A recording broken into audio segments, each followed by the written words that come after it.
আল্লাহর সাহায্য পাওয়ার জন্য দুটো জিনিস লাগবে, 5 ওয়াক্ত সালাত এবং সকাল সন্ধ্যার জিকির।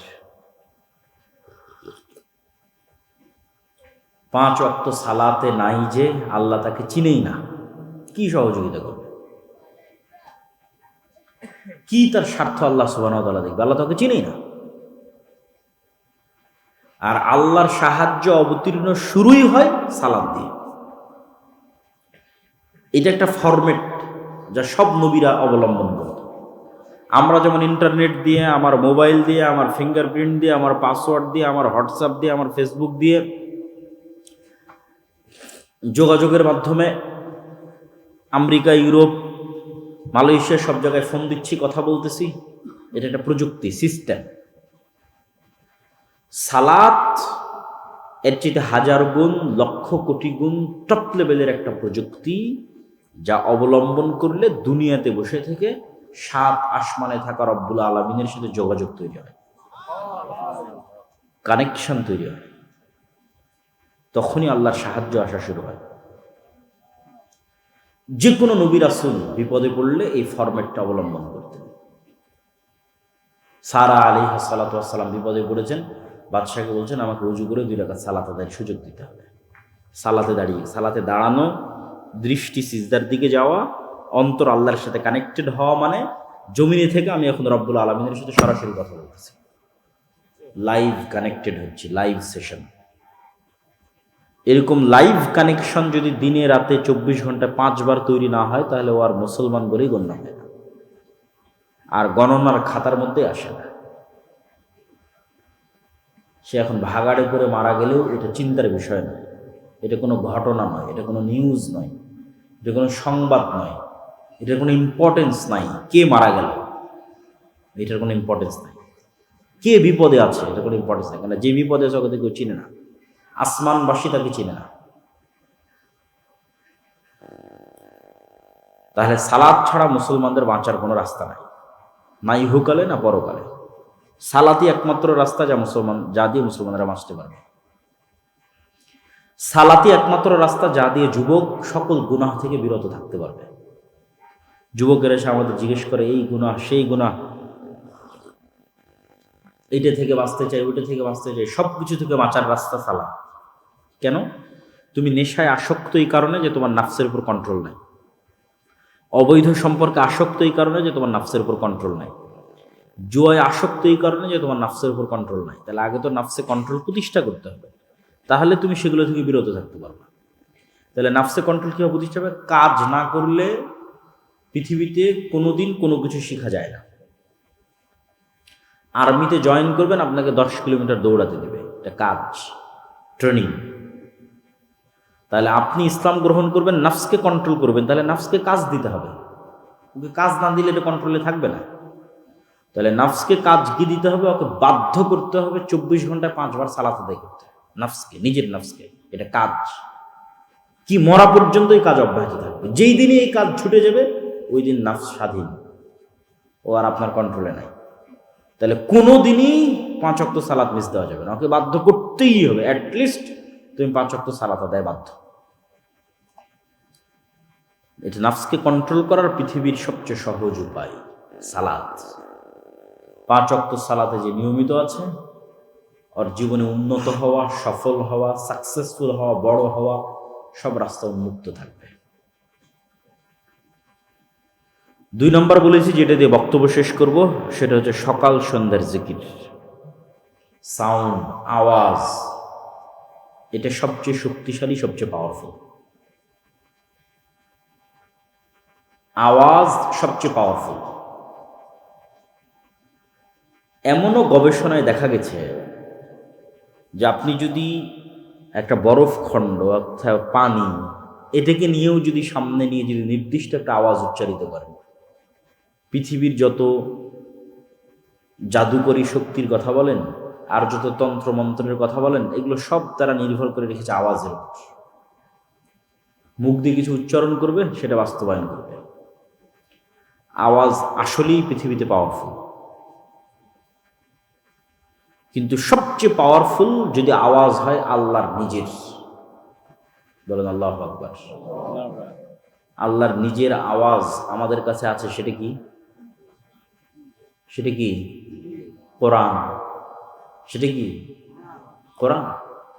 আল্লাহর নিজের শব্দ, আল্লাহর নিজের বাক্য, আল্লাহর নিজের সাউন্ড, আল্লাহর নিজের আওয়াজ, যা লাউহে মাহফুজ থেকে জিব্রাইল রিসিভ করেছে, জিব্রাইল থেকে মুহাম্মদ সাল্লাল্লাহু আলাইহি ওয়াসাল্লাম রিসিভ করেছে, এবং সেটা থেকে আমাদের পর্যন্ত এসেছে।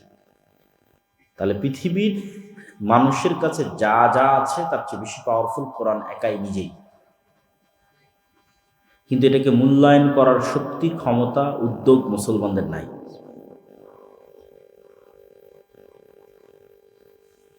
আওয়াজ সবচেয়ে পাওয়ারফুল, এই জন্য সর্বশ্রেষ্ঠ জিকির কোরআন। আরও যে জিকিরগুলো আছে সকাল সন্ধ্যার, সকাল মানে সূর্য ওঠার পূর্বে, সন্ধ্যা মানে সূর্য ডোবার পূর্বে।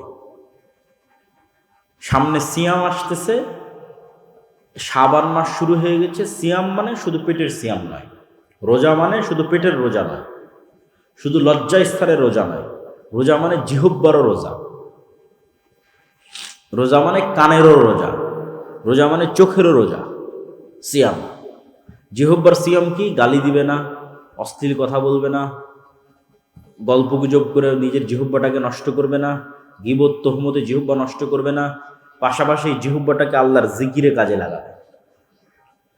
শয়তান সবচেয়ে সহজে যেটা দিয়ে আপনাকে জাহান্নামে নিয়ে যাবে সেটাই জিহ্বা, আর আপনি সবচেয়ে সহজে যেটা দিয়ে জান্নাতে যাবেন সেটাই জিহ্বা।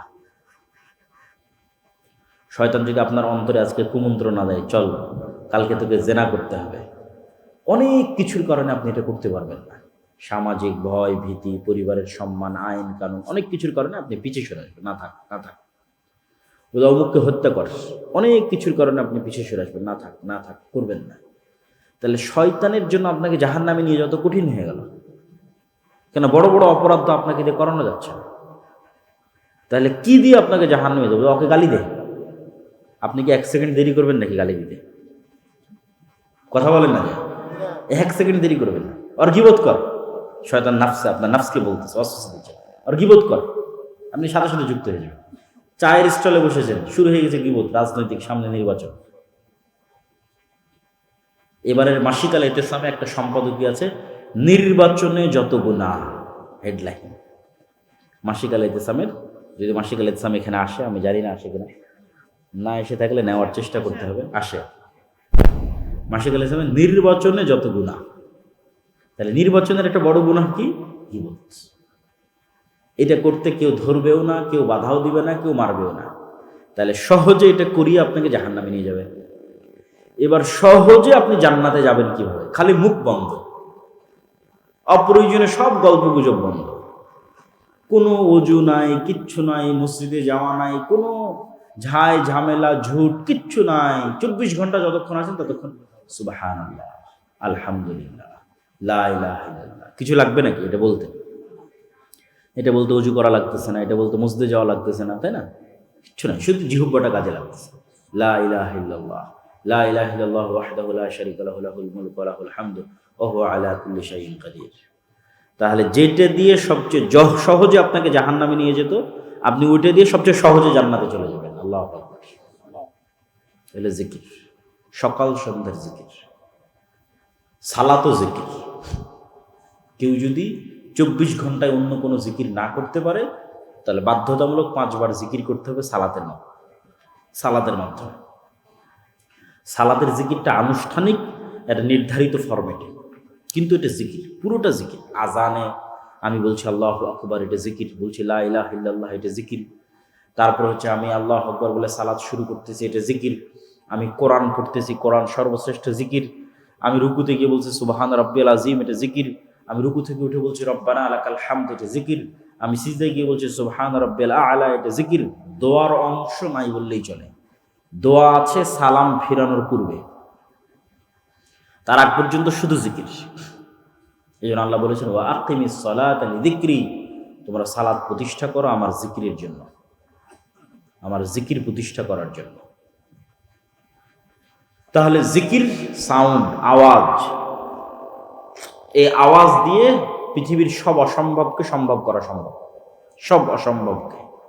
সালাত এবং জিকির দিয়ে পৃথিবীর সব অসম্ভবকে সম্ভব করা সম্ভব। কিয়ামতের পূর্ব মুহূর্তে মুসলমানেরা এমনও শহর বিজয় করবে যে শহর শুধু তাকবীর ধ্বনিতে বিজয় হবে। আল্লাহু আকবার। শহরের দেওয়াল পড়ে যাবে শুধু মুসলমানদের তাকবীরে, এটা আওয়াজ।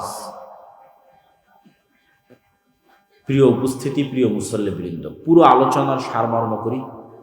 পুরো আলোচনা যদিও লিখিত আকারে আল্লাহর পথে যাত্রা এই বইয়ের মধ্যে পাবেন। আজকে যেহেতু আমাদের সাথে পরিচিত ড্রাইভার নাই, এই জন্য এখানে নিয়ে আসতে পারিনি, অনলাইন থেকে সংগ্রহ করতে হবে। এবং এই বইটা প্রত্যেক মসজিদ, মাদ্রাসা, স্কুল, কলেজে প্রতি সপ্তাহে অন্তত একদিন সাপ্তাহিক পাঠ চক্রের অন্তর্ভুক্ত করে, সাপ্তাহিক দার্সের অন্তর্ভুক্ত করে 1-2 পৃষ্ঠা করে পড়তে হবে। যারা আজকে এই অনুষ্ঠান আয়োজন করেছে তাদের, আকানগর ইসলামী যুব সংগঠন হোক, আকানগর মাদ্রাসা হোক, তাদেরও দায়িত্ব যে তারা আল্লাহর পথে যাত্রা বইটা নিয়ে প্রতি সপ্তাহে একত্রিত হয়ে পড়বে। পুরো আলোচনার সারমর্ম হচ্ছে মুসলমানদের যে সামগ্রিক অধপতন, এই অধপতন থেকে বাঁচার 1 নম্বর রাস্তা নিজের দিনে কঠোর হওয়া। ইহুদি হতে পারলে, হিন্দু হতে পারলে তুমি কেন পারবে না? এটাই সাহস, এটাই হিম্মত, এটাই কনফিডেন্স। ব্রাহ্মণবাড়িয়ার মানুষেরা নাকি অনেক সাহসী। তো ব্রাহ্মণবাড়িয়ার মানুষকে সাহসের পরিচয় দিতে হবে নিজের দিনের উপর কঠোর হওয়ার মাধ্যমে, তাহলে বোঝা যাবে যে হ্যাঁ, সাহস আছে। 2 নম্বর, পূর্ণ তাওহীদপন্থী হতে হবে ইব্রাহিম আলাইহিস সালামের মতো। ঈমান বিল গায়ব, যা দেখা যায় না, এই জগতের উপর ইয়াকিন থাকতে হবে। দুনিয়ার কোনো মূল্য নাই, পরকালে জান্নাতে নিজের ঘর, নিজের বাড়ি, নিজের স্থায়ী ঠিকানাকে কল্পনা করতে পারতে হবে এবং জান্নাতে যাওয়ার জন্য পাগল থাকতে হবে, উদ্গ্রীব থাকতে হবে। মারা যাওয়া, শহীদ হওয়াই সফলতা, জান্নাতে যাওয়াই মুসলমানদের সফলতা। দুনিয়ায় মুসলমানদের কোনো সফলতা নেই। 4 নাম্বার, দুনিয়াতে যে ফাইটটা আমরা দিব, এই ফাইট দেওয়ার জন্য জ্ঞান অর্জন করতে হবে, সত্যবাদী, ন্যায়পরায়ণ হতে হবে, শক্তিশালী প্রতিষ্ঠান তৈরি করতে হবে। 5 নাম্বার, আল্লাহর সাহায্য নেওয়ার জন্য 5 ওয়াক্ত সালাত আদায় করতে হবে, রাতের সালাত আদায় করতে হবে, সকাল সন্ধ্যার জিকির করতে হবে। আল্লাহর সাহায্য ছাড়া পৃথিবীতে কেউ বিজয় অর্জন করতে পারবে না। আওয়াজের কথা যে বলছিলাম, এটার সাথে একটা কথা বলে বক্তব্য শেষ করি, তোমাদের ধৈর্যচ্যুতি ঘটার আগে। আওয়াজ কেমন ভয়ঙ্কর বললাম না? তাহলে আওয়াজ পজিটিভ যেমন ভয়ঙ্কর, নেগেটিভে তেমন ভয়ঙ্কর। এই জন্য ইসলামে গান হারাম। অনেকেই লজিক খুঁজে পায় না যে গান কেন হারাম। জাস্ট এই একটা লজিক তুমি চিন্তা করবো, আওয়াজ ভয়ঙ্কর কিনা। আওয়াজ ভয়ঙ্কর, শব্দ ভয়ঙ্কর। যখন আওয়াজটা আল্লাহর পজিটিভ দিকে ভয়ঙ্কর, যখন আওয়াজটা শয়তানের নেগেটিভ দিকে ভয়ঙ্কর। মানুষের কলবে সবচেয়ে বেশি আসার ফেলে আওয়াজ, সবচেয়ে বেশি প্রভাব ফেলে আওয়াজ। যার অন্তর গানের আওয়াজকে পছন্দ করে, তার অন্তর কোনোদিন কোরআনের আওয়াজকে পছন্দ করতে পারবে না। মুমূর্ষ অবস্থায় লা ইলাহা ইল্লাল্লাহ আওয়াজকে তার কাছে বিরক্তিকর মনে হবে, কেননা তার কলব পছন্দ করতো গানের আওয়াজকে। শয়তানের সবচেয়ে বড় ফাঁদ আওয়াজ কেন্দ্রিক তৈরি হয়, কেন আওয়াজ মানুষের হৃদয়ের উপর প্রভাব বিস্তারকারী। এই জন্য আল্লাহর সবচেয়ে বড়, রাসূলের সবচেয়ে বড় মর্যাদা হচ্ছে আওয়াজ, কোরআন আওয়াজ। তাহলে কোরআন যেই কারণে পাওয়ারফুল, গান ওই কারণেই খারাপ, কেন এটা শয়তানের আওয়াজ। আর কোরআন কার আওয়াজ? আল্লাহর আওয়াজ। দুটেই অন্তরে প্রভাব বিস্তার করতে পারে।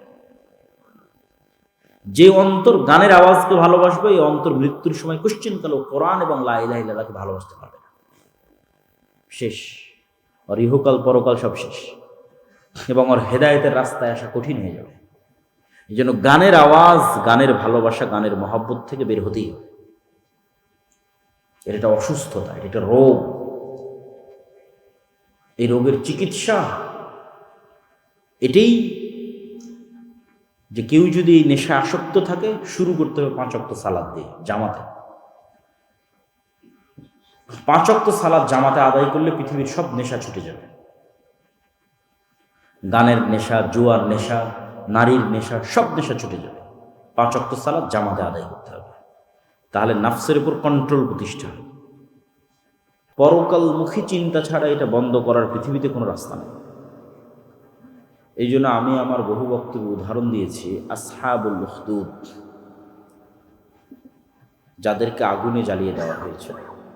এক বালক, যার দাওয়াতে পুরো একটা গ্রাম, পুরো একটা এলাকা, ব্রাহ্মণবাড়িয়ার মানুষ ইসলাম গ্রহণ করে নিল মনে করে।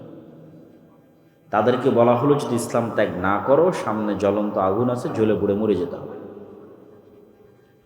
কিভাবে তাদের পক্ষে সম্ভব হলো যে তারা ওই আগুনে ঝাঁপিয়ে মারা গেল? একটাই কারণ, তারা পরকাল দেখতে পাচ্ছে, তারা জান্নাত দেখতে পাচ্ছে ওই আগুনের মধ্যে। যতক্ষণ আপনি জান্নাতকে নিজের স্থায়ী ঠিকানা মনে করতে না পারবেন, আর এই দুনিয়াকে ক্ষণস্থায়ী মনে করতে না পারবেন, এবং জান্নাতে নিজের বাড়ি, নিজের ঘর, নিজের বাগানের জন্য লোভী না হবেন, লালায়িত না হবেন। আবু দাহদা নামে একজন সাহাবী পুরো একটা বাগান আল্লাহ রাস্তায় দান করে দিয়েছে জান্নাতে একটা খেজুর গাছের জন্য। পুরো একটা খেজুর বাগান দান করে দিয়েছে জান্নাতে, ওনার একটা খেজুর গাছ হবে তাই। হাদিস লম্বা, ঘটনা পড়ে দেখতে পারেন, খুব মজার এবং চমৎকার ঘটনা। তো তারা জান্নাত দেখতে পেতেন। মুসলমানেরা যতদিন পুনরায় জান্নাত দেখা না শুরু করবে, কেননা এই বর্তমান পৃথিবী বেশি দুনিয়াবি চাকচিক্য এবং জাকজমকে আকৃষ্ট হয়ে গেছে। বিদ্যুৎ, ইন্টারনেট, মোবাইল, ডিশ, ঠিক আছে, অসংখ্য কিছুতে মানুষের স্মরণ করার সময় নাই যে সে মৃত্যুবরণ করবে। আলহাকুমুত তাকাসুর হাত্তা যুরতুমুল মাকাবির।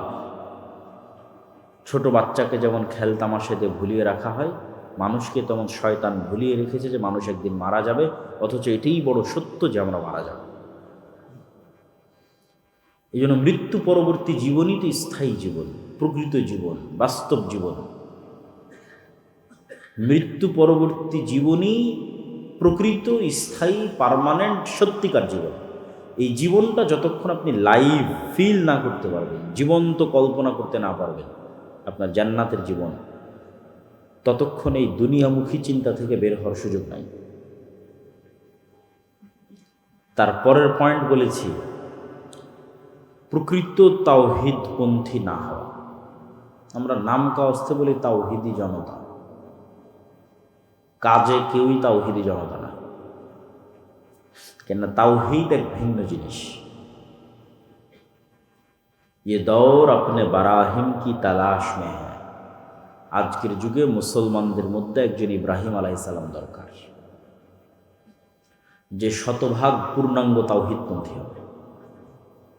একজন ইব্রাহিম আলাইহিস সালাম দরকার।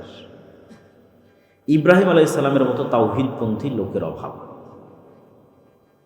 বিভিন্নভাবে আমরা আমাদের ধর্মকে বিকৃত করেছি এবং আমাদের তাওহীদকে নষ্ট করেছি। তাওহীদ মানে ইলাহ হিসেবে আল্লাহকে এক ও অদ্বিতীয় মানা। ইলাহ মানে বিপদ আপদ, সমস্যা, প্রবলেম, সকল কিছুর সমাধান যার কাছে আছে।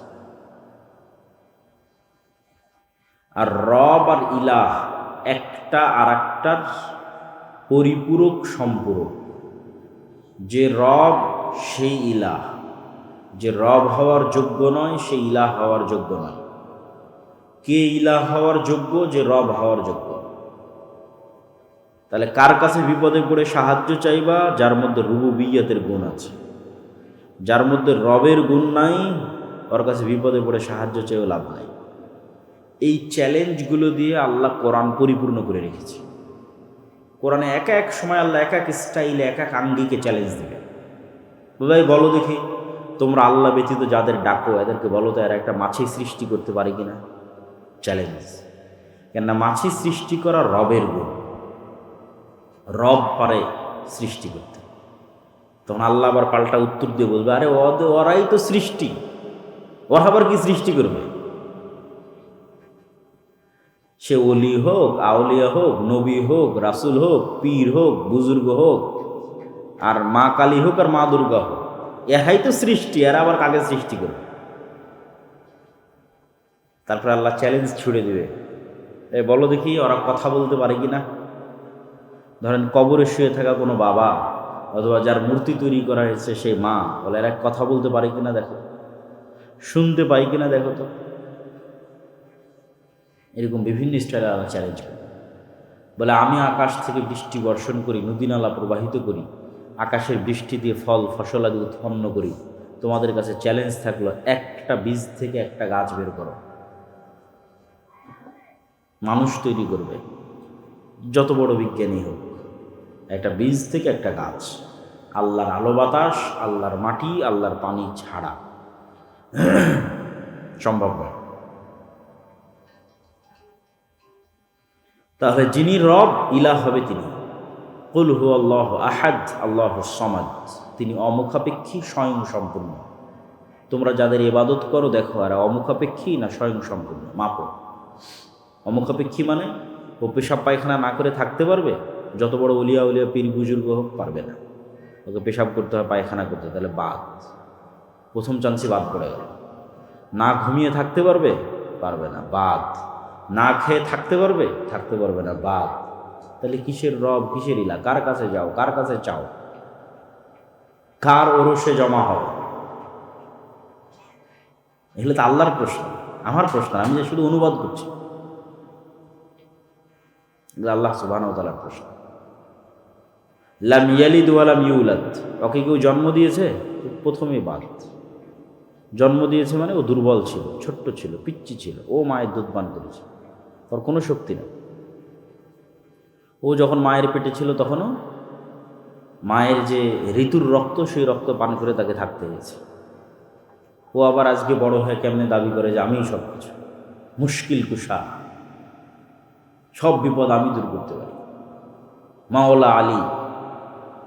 আলীও তো ছোট বাচ্চা ছিল। লাম ইয়ালিদ ওয়া লাম ইউলাদ, ওকে জন্ম দিয়েছে কে? কারো পেট থেকে হয়েছে। আল্লাহ সুবহানাহু ওয়া তাআলা কারো পেট থেকে হয়। তার কোনো সন্তান সন্ততি স্ত্রী পুত্র আছে? আছে। তার মানে সে একাই চলতে পারে না। মানুষ একাই চলতে পারে না। মানুষের বাপ মায়ের দরকার হয়, ছেলে মেয়ের দরকার হয়, স্ত্রী পুত্রের দরকার হয়। এভাবে মাপতে হবে, কার কাছে চাচ্ছি, কার বরকত অর্জন করতে যাচ্ছি, কার কথা মনে করতেছি সে আমাকে কিয়ামতের মাঠে পার করে দিবে, কার দোয়ায় মনে করতেছি যে আমার বরকত হবে, রহমত হবে, ওকে মাপে। ও যদি রবের মাপকাঠিতে টিকে তাহলে ইলাহ হওয়ার যোগ্য। যদি রবের মাপকাঠিতে না টিকে তাহলে এগুলো সব আল্লাহর জন্য হতে হবে। দোয়া আল্লাহর জন্য, চাওয়া আল্লাহর জন্য, নজর, নেওয়াজ, মানত সব কিছু আল্লাহ সুবহানাহু ওয়া তাআলার জন্য, সিজদা আল্লাহর জন্য, বিপদে পড়ে সাহায্য চাওয়া আল্লাহর জন্য। এবং মনে করতে হবে আল্লাহ সুবহানাহু ওয়া তাআলা হচ্ছেন সামিউন আলিম, তিনি সব কিছু দেখছেন, সব কিছু শুনছেন। তাই এখানে কোনো ওসিলার দরকার নাই। আমি কথা বলছি এখানে, এই ক্যামেরাগুলো দিয়ে, এই মোবাইলগুলো দিয়ে, এই কথা এখন আমেরিকাতে বাজতেছে, এখন ইনস্ট্যান্ট লাইভ প্রচার হচ্ছে, মালয়েশিয়াতে বসে দেখা যাচ্ছে। সৌদি থেকে কল দিচ্ছিল একজন, পিছনে কথা বলছেন, ও সৌদি থেকে দেখতে পাচ্ছে, এখন দেখতে পাচ্ছে সৌদি থেকে। তাহলে আমার এখনকার কথা মানুষের তৈরি যন্ত্রে এখনই গিয়ে সৌদিতে বাজতেছে, আর আমি কল্পনা করতেছি আল্লাহ আমার কথা শুনতেছে। আল্লাহু আকবার। এই জন্য আমাকে পীরের কাছে যেতে হবে, ওলিয়া ওদের কাছে যেতে হবে, কেন আল্লাহ আমার কথা শুনতে পায় না। আচ্ছা, আমার চোখের সামনে আমাদের তৈরি করা যন্ত্র দিয়ে সেকেন্ডে আমার কথা 1000 কিলোমিটার দূরে বসে শোনা যাচ্ছে। তাহলে কেমনে এটা সম্ভব হয় রব্বুল আলামিন আমার কথা শোনেন না? কেননা বাতাসের মধ্যে, আলোর মধ্যে ডাটা ট্রান্সফারের ক্ষমতা আল্লাহই রেখেছে, এটা কিন্তু বিজ্ঞানীরা বের করে। আমাদের কথা এভাবে আলোর মধ্যে দিয়ে আগেও যেত, আমরা জানতাম না। পৃথিবী যেদিন থেকে সৃষ্টি হয়েছে ওই দিন থেকেই যায়, এটা যায় আলোর মধ্যে দিয়ে, ডাটা ট্রান্সফার হয়। কোরআনে তো এর চেয়ে উন্নত প্রযুক্তির কথা বলা আছে। এখানে তো তথ্য ট্রান্সফার হচ্ছে। কোরআনে বলা আছে এলিমেন্ট, বস্তু, পার্টিকেল ট্রান্সফার হওয়ার কথা চোখের পলকে। সুলাইমান আলাইহিস সালাতু ওয়াস সালাম বলছেন, রানী বিলকিস আসবে ইয়েমেনের রাজধানী সাবা থেকে 1000 কিলোমিটার দূরে ফিলিস্তিনের রাজধানী জেরুজালেমে তার সিংহাসন নিয়ে আসতে হবে। ক্বালা ইফরিতুম মিনাল জিন, ইফরিত নামক জিন বলল, আপনি যেই মজলিসে বসে আছেন এই মজলিস থেকে ওঠার আগেই, এরকম একটা মজলিসে ওঠার আগেই আমি এই সিংহাসন নিয়ে চলে আসব। সুলাইমান আলাইহিস সালাতু ওয়াস সালামের পছন্দ হয়নি, ওনার আরও দ্রুত দরকার। আল্লাযী ইনদাহু ইলমুম মিনাল কিতাব, যার কাছে কিতাবের জ্ঞান ছিল সে বলল চোখের পলক পড়ার পূর্বে রানী বিলকিসের সিংহাসন এখানে উপস্থিত হবে। আল্লাহু আকবার। তাহলে আমাদের কথা চোখের পলক পড়ার পূর্বে আমেরিকা চলে যাচ্ছে, কিন্তু টিস্যু পেপার তো যাবে না। এই প্রযুক্তি তো মানুষ এখন বের করতে পারেনি যে এই টিস্যু পেপার এখান থেকে চোখের পলকে আমেরিকা পৌঁছে যাবে। তাহলে কোরআনে এর চেয়ে তো কয়েক গুণ আগের প্রযুক্তির বর্ণনা আছে। তাহলে আমার কথা যে এখন সেকেন্ডে চলে যাচ্ছে এটা আগে থেকেই ছিল, মানুষ জানত না। এই জন্য বিজ্ঞানীরা যা আবিষ্কার করেছে অথবা যা আবিষ্কার করবে, বিজ্ঞানীরা কখনো বাদির নয়। আরবিতে একটা শব্দ আছে, যদি এখানে কোনো মাদ্রাসার ছাত্র থেকে থাকে, যদি এখানে কোনো আলেম ওলামা থেকে থাকে, তারা বুঝবে বাদিউস সামাওয়াতি ওয়াল আরজ। বাদির মানে শূন্য থেকে সৃষ্টি করা, কিচ্ছু নয়, আমার হাত খালি, খালি হাতে আমি এখন একটা টিস্যু তৈরি করলাম। বাদিউস সামাওয়াতি ওয়াল আরজ, শূন্য থেকে সৃষ্টি করা। আর এই টিস্যুটা আমার হাতে আগে থেকেই আছে, এই টিস্যুটাকে আমি এখন একটা ফুল বানালাম। এটা আগে থেকে থাকা জিনিসকে পরিবর্তন করে একটা ফুল বানিয়ে দিলাম, বা এই টিস্যুটাকে আবার পানির মধ্যে মিশিয়ে আর একটা কিছু বানালাম। আমি বাদির নই, আমি সনে। আগে থেকে থাকা কোনো জিনিসকে নতুন কোনো কিছুতে রূপান্তর করা। বিজ্ঞানীরা বাদির নয়, তারা শূন্য থেকে কিছু তৈরি করতে পারে না, সম্ভব নয়। কেন? আল্লাহর দেওয়া রুলসের বাইরে তারা যেতে পারবে না। বেশি দূরের উদাহরণ দরকার নেই, আমার এবং আপনার শরীরের উদাহরণ নেই। আমার শরীরকে আল্লাহ যেই সিস্টেমের উপর তৈরি করেছে, সেট আপ করেছে, ডেভেলপ করেছে, যেই সিস্টেমের উপর, পৃথিবীর কোনো বিজ্ঞানীর ক্ষমতা নাই, কোনো ডাক্তারের ক্ষমতা নাই যে ওই সেট আপটাকে চেঞ্জ করে দেয়। আসে বলবে যে আব্দুল্লাহ তুমি পেট পূর্ণ করে চিনি খাও, পেট পূর্ণ করে সুগার খাও, আমরা তোমার রক্তে এমন সেট আপ তৈরি করে দিয়েছি, আজ থেকে তোমার রক্ত আর সুগারকে সুগার মনে করবে না। আজ থেকে তোমার রক্ত সুগারকে মনে করবে যে হয়তো আমি প্রোটিন নিচ্ছি অথবা ভিটামিন নিচ্ছি। এইটা সম্ভব না। আল্লাহ যেই সিস্টেমের উপরে শরীর তৈরি করেছে এটা কেউ চেঞ্জ করতে পারবে না। বিজ্ঞানীরা কী করতে পারবে? ওইটাকে আরও ভালো করে জানতে পারবে। আরে রক্ত কীভাবে কাজ করতেছে, হার্ট কীভাবে কাজ করতেছে, কিডনি কীভাবে কাজ করছে, এটাকে আরও ভালোভাবে জানো, আরও ভালোভাবে জানো।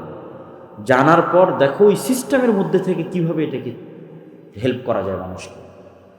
বিজ্ঞানীরা গবেষণা করে দেখতেছে লিভার এমন যে লিভারের যদি 4 ভাগের 3 ভাগও কেটে ফেলা হয়, আগামী 3 থেকে 6 মাসের মধ্যে লিভার আবার পূর্ণ হয়ে যাবে। আল্লাহ তোলারে, তাহলে যদি কারো লিভার নষ্ট হয়, তাহলে আবার লিভার কেটে কারো ভালো যদি লিভার থাকে ওখানে লাগিয়ে দিলে এখান থেকে তো আবার নতুন লিভার তৈরি হয়ে যাবে। কিন্তু ওই লিভার কীভাবে কাজ করে ওটাকে পরিবর্তন করতে পারবে না। লিভার কেমনে কাজ করে ওটা জেনে নতুন কিছু জানলে নতুন কিছু করা যায়, স্বাভাবিক। নতুন কিছু তারা নিজেরা বানাতে পারে না। আল্লাহ সুবহানাহু ওয়া তাআলা আগেই কোরআনে বলে রেখেছেন, আগেই পাখিকে আকাশে ধরে রাখে কে? যে কে ইউমসিক, ধরে রাখে আত-তায়র, পাখিকে আকাশে। এটা এখনকার বিজ্ঞান গবেষণা করে বলতেছে যে আল্লাহ সুবহানাহু ওয়া তাআলা, তারা তো আল্লাহ বলে না, বলে প্রকৃতি বলে। আমাদের এই যে আবহাওয়ার স্তর আছে, এই আবহাওয়ার স্তরের যে সেট আপ, এটাতে যদি ন্যূনতম পরিবর্ধন করা হয়, প্লাস মাইনাস করা হয়, তাহলে হয় পাখি উড়তেই পারবে না, আর নাহলে উড়লে আর ফেরত আসতে পারবে না। কিন্তু পাখি উড়বেও, আবার স্থিরও থাকবে, আবার নেমেও আসতে পারবে। এই সেট আপটা আল্লাহর করা, সেটাকে মানুষ কাজে লাগিয়েছে। তো বলছিলাম, প্রকৃত তাওহীদপন্থী মুসলিমের অভাব নাই। ইব্রাহিম আলাইহিসসালাতু ওয়াসসালামের মতো মুসলমান নাই। ধরলাম কিছু মুসলমান আছে যারা কবরে যায় না, মাজারে যায় না, তাবিজ কবজ ব্যবহার করে না, বদনজর কি বলার নাম কুসংস্কার, সেগুলোতে বিশ্বাস করে না। ঠিক আছে, হাত থেকে পড়ে গেলে এটা হবে, অমুক হবে, তুমুক হবে, যত শিরকি কথাবার্তা আছে এগুলোতে বিশ্বাস করে না। কিন্তু হয় টাকার নেশা আছে, না হয় বিড়ি সিগারেটের নেশা আছে, না হয় নারীর নেশা আছে, না হয় ক্ষমতার নেশা আছে, এরকম আরও অন্য কিছু আছে। এরাও তাওহীদপন্থী। এদের ইলাহ ওই কবরে থাকা উলিয়াও নয়, এদের ইলাহ ওই মা কালী মা দুর্গাও নয়। এদের ইলাহ হচ্ছে এদের নিজের নাফস, ইলাহাহু হাওয়া, এটাও তাওহীদপন্থী। আর মনে চাচ্ছে বিড়ি সিগারেট খাবে না, খাচ্ছে, নেশাগ্রস্ত হয়ে গেছে, ভিডিও গেমের নেশা আসক্ত, বিড়ি সিগারেট জুয়ার নেশা আসক্ত, এরাও তাওহীদপন্থী না। তাওহীদপন্থী মানে যার নফস পরিপূর্ণরূপে আল্লাহর সামনে আত্মসমর্পণ করেছে, আল্লাহ যা বলবে তা। আল্লাহ সুবহানাহু ওয়া তাআলার প্রতি ভালোবাসা এত ব্যাপক, আল্লাহ যা ভালোবাসে ওটা অন্ধের মতো, আল্লাহ যা ঘৃণা করতে বলেছে ওটাও অন্ধের মতো ঘৃণা। আল্লাহর বাইরে তার নফসে, তার অন্তরে আর কিচ্ছু চলে না। এই হোক তাওহীদপন্থী, ইব্রাহিম আলাইহিস সালামের মতো। এই লেভেলে না পৌঁছা পর্যন্ত মুক্তির রাস্তা নেই। 3 নম্বর বলেছি ঈমান বিল গায়বি ইয়াকিন।